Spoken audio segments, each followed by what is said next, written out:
Le soleil accablant du désert lui avait presque tout pris, mais l'eau de cette oasis cachée était une bénédiction. Caleb sentait la fraîcheur apaiser sa peau surchauffée, tandis que la femme apache, dont il ignorait le nom, nettoyait la profonde blessure sur son épaule. Le monde s'était réduit à une spirale de douleur et de poussière. 3 jours qu'il semait ses poursuivants, ou du moins qu'il le croyait. 3 jours à se nourrir d'une poignée de glands et des dernières gouttes d'eau de sa gourde. La coupure à son épaule, souvenir d'une chute dans le lit d'un ruisseau asséché, était passée de simple nuisance à une menace lancinante et fiévreuse. Il savait ce que cela signifiait. Il avait vu de bons hommes mourir de blessures plus petites, leur sang empoisonné par la chaleur impitoyable. Il s'était préparé à la mort, pas au salut. Puis, alors qu'il titubait à travers les rochers abrupts, le canyon étroit s'était ouvert sur ce lieu improbable. Un petit bassin d'eau cristalline, bordé de quelques saules tenaces, un cœur de verdure dans un monde de terre brûlée. Et c'est là qu'elle était apparue. Ou plutôt, elle avait toujours été là, comme si elle l'attendait. Une femme apache, peut-être âgée de 20 ans, avec des yeux qui semblaient contenir les secrets de 1000 nuits. Son instinct, gravé dans ses muscles par des années de fuite, avait guidé sa main vers son colt. Mais elle n'avait montré aucune arme, seulement une curiosité calme, presque indifférente. Elle avait désigné son épaule, puis l'eau. Une invitation sans parole. La méfiance était la seule raison pour laquelle il était encore en vie. Un homme seul apprend que la gentillesse n'est souvent qu'un masque pour la cupidité, une leçon apprise des années plus tôt dans un saloon de Laredo qui lui avait coûté un ami précieux et laissé une cicatrice. On n'offre pas un verre à un étranger sans rien vouloir en retour, et on ne soigne pas un hors-la-loi sans un prix. Mais son corps avait pris la décision pour lui. Il s'était effondré, et la chose suivante dont il se souvint fut le paradis et l'enfer de son contact. Maintenant, dans l'eau, il sentait la vie revenir en lui, mais la vigilance dans son esprit ne faisait que s'aiguiser. Il l'observait, regardant ses doigts retirer la saleté de sa plaie avec une habileté et une assurance qui le troublaient profondément. Elle déchira un morceau de sa propre robe pour la nettoyer, un geste d'un sacrifice si simple qu'il le déstabilisa. Rien dans ce lieu n'avait de sens. Les Apaches n'étaient pas connus pour aider les hommes blancs blessés avec une prime sur leur tête. Le silence régnait entre sa tribu et son peuple depuis des générations, un état de guerre nourri par des traités rompus et du sang versé. Sa bonté était une énigme, plus dangereuse que n'importe quel chasseur de primes. Il avait l'habitude de lire les intentions d'un homme dans ses yeux, mais les siens étaient comme des bassins d'eau profonde, avalant toute lumière sans rien renvoyer. Il sentait la tension dans ses propres épaules, un ressort bandé prêt à se briser à la moindre provocation. Cette femme lui sauvait la vie, et pourtant, il ne pouvait se défaire du sentiment qu'il était en plus grand danger que jamais. Un homme qui n'a rien à perdre est imprudent, mais un homme à qui l'on montre une lueur d'espoir, un homme qui commence à croire qu'il pourrait survivre une nuit de plus, cet homme a tout à perdre. Et cette femme, avec sa grâce silencieuse et ses mains guérisseuses, était la lueur d'espoir la plus dangereuse qu'il ait jamais vue. Chaque seconde passée près d'elle était un pari dont il ne comprenait pas l'enjeu. Une partie de lui hurlait de se lever, de prendre son revolver et de courir dans la chaleur torride qu'il connaissait. Mais une autre partie, plus profonde, plus seule, était captivée par sa force tranquille.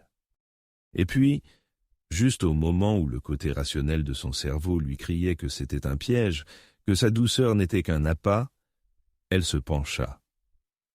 Le monde se contracta pour n'être plus que l'espace infime entre eux. L'odeur de ses cheveux mouillés et de l'écorce de saule emplit ses sens.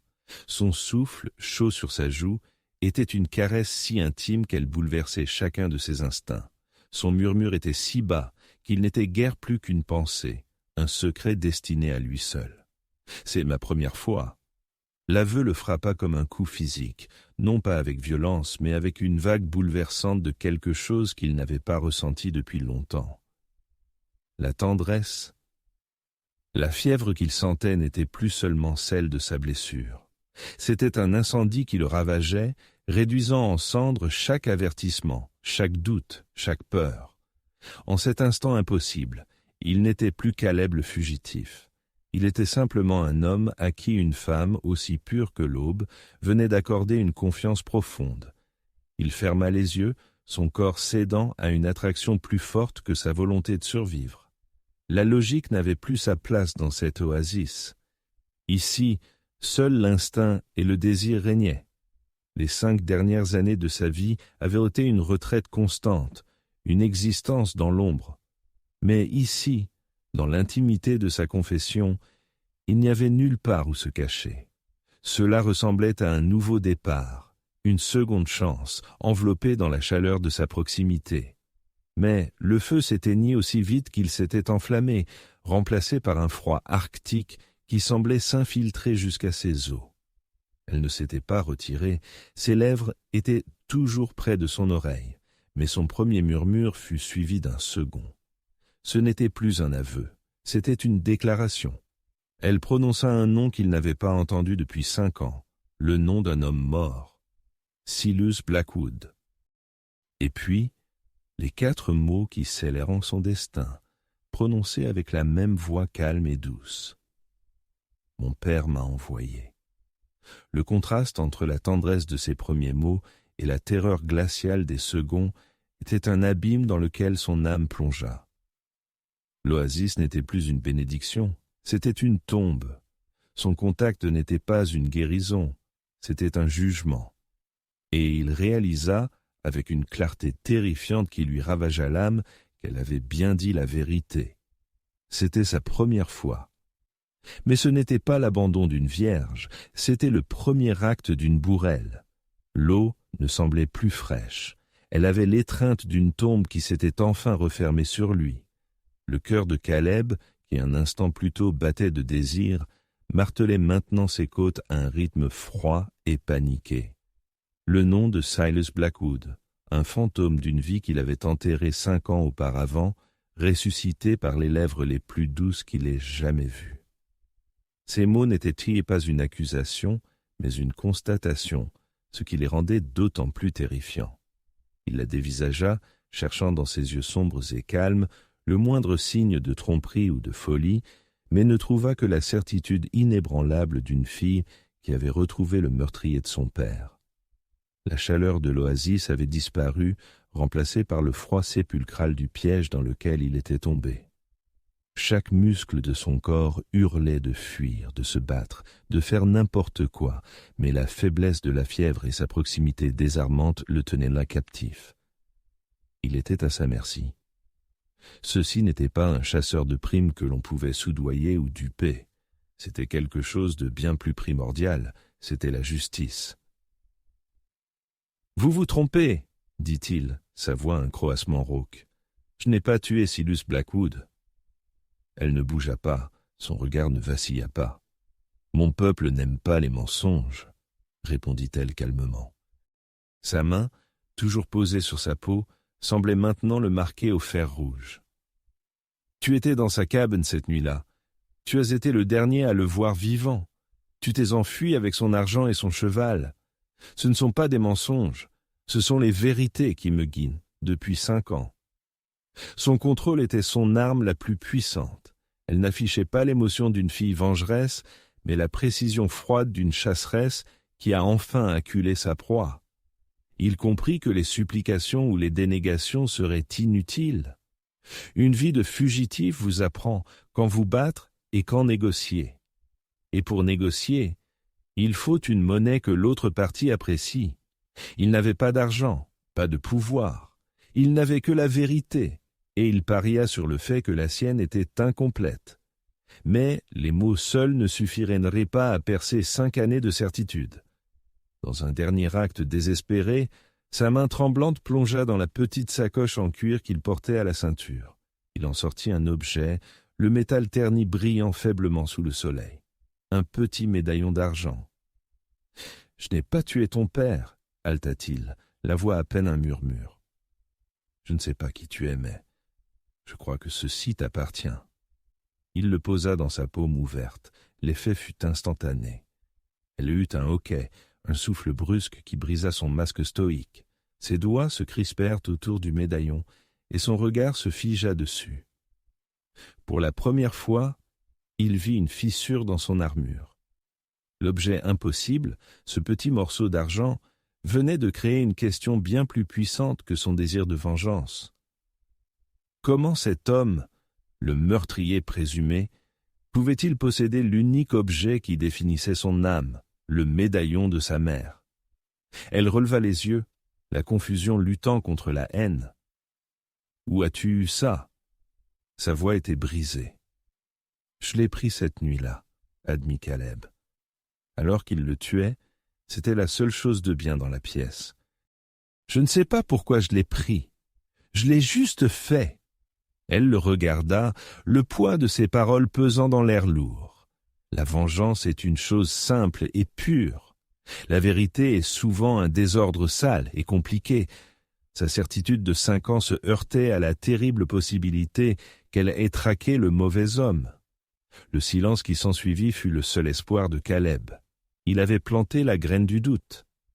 Alors que leur monde se suspendait dans cet équilibre précaire, le silence de l'oasis fut brisé par un son qui fit battre le cœur de Caleb plus vite que n'importe quel murmure. Le bruit de sabots sur la roche, répercuté par les parois du canyon. Plusieurs chevaux. Il n'avait pas semé ses poursuivants. La tête de Naïa se redressa, son corps se figeant d'instinct. Leur vendetta personnelle devint instantanément insignifiante face à une menace commune et immédiate. Leurs regards se croisèrent, un éclair de compréhension qui ne nécessitait aucun mot. Son histoire n'était plus seulement une histoire, elle était sur le point de devenir une réalité terrifiante. 3 cavaliers apparurent à l'entrée de la gorge étroite, leurs silhouettes sombres se découpant sur le ciel bleu éclatant. Et l'homme en tête. Caleb sentit la bile lui monter à la gorge. Une cicatrice pâle et sinueuse courait de son œil gauche à la commissure de ses lèvres, tordant son visage en un rictus permanent. C'était lui, l'homme de la cabane de Blackwood. C'était Jedediah Kane. L'histoire abstraite de Caleb venait de prendre chair et os. Les 5 années de certitude de Naïa s'effondrèrent en un instant. Elle voyait de ses propres yeux que Caleb avait dit la vérité. Kane n'était pas seulement l'ennemi de Caleb, il était le véritable meurtrier de son père. Elle prit une décision, un acte de amour fou, qui défiait toute logique. Elle choisit de protéger Caleb. « Cache-toi !» siffla-t-elle, son autorité ne souffrant aucune contestation. Elle désigna un épais buisson de saule au bord de l'eau. Au moment où Caleb se dissimulait, Naïa glissa hors du bassin et, avec la grâce fluide d'un prédateur, se coucha à plat sur un rocher, devenant une partie du paysage. Kane descendit de cheval, ses bottes atterrissant à quelques centimètres de la tête cachée de Naïa. Il se pencha et ramassa le morceau de robe ensanglantée qu'elle avait utilisé pour panser la blessure de Caleb. Un sourire triomphant tordit ses lèvres balafrées. Alors que les hommes se tournaient vers son buisson, Naïa fit quelque chose d'insensé. Elle poussa un cri d'oiseau plaintif et s'élança non pas vers la sécurité, mais vers une crevasse de l'autre côté du canyon, un appât suicidaire pour détourner leur attention. L'instinct de Caleb explosa. Il ne la laisserait pas mourir pour lui. Il jaillit de sa cachette, son colt sortant de l'eau en un mouvement fluide. Le premier coup de feu abattit le cavalier de gauche. Les 2 autres se retournèrent, le choc et la colère sur leurs visages. Caleb tira de nouveau, visant l'homme à la cicatrice, mais la fièvre fit trembler sa main. Kane se mit à couvert derrière son cheval, tandis que son dernier homme de main ripostait. Une balle siffla près de l'oreille de Caleb. C'était un combat qu'il ne pouvait pas gagner, il était blessé, en infériorité numérique, mais le pari désespéré de Naïa lui avait donné sa seule chance. Tandis que les hommes sternes étaient fixés sur lui, elle avait grimpé le long du canyon. Le dernier homme de main ajustait sa visée sur Caleb, un regard de certitude froide dans les yeux. Juste avant qu'il ne puisse tirer, il tressaillit. Une flèche dépassait de sa gorge. Il s'effondra en avant sur son cheval.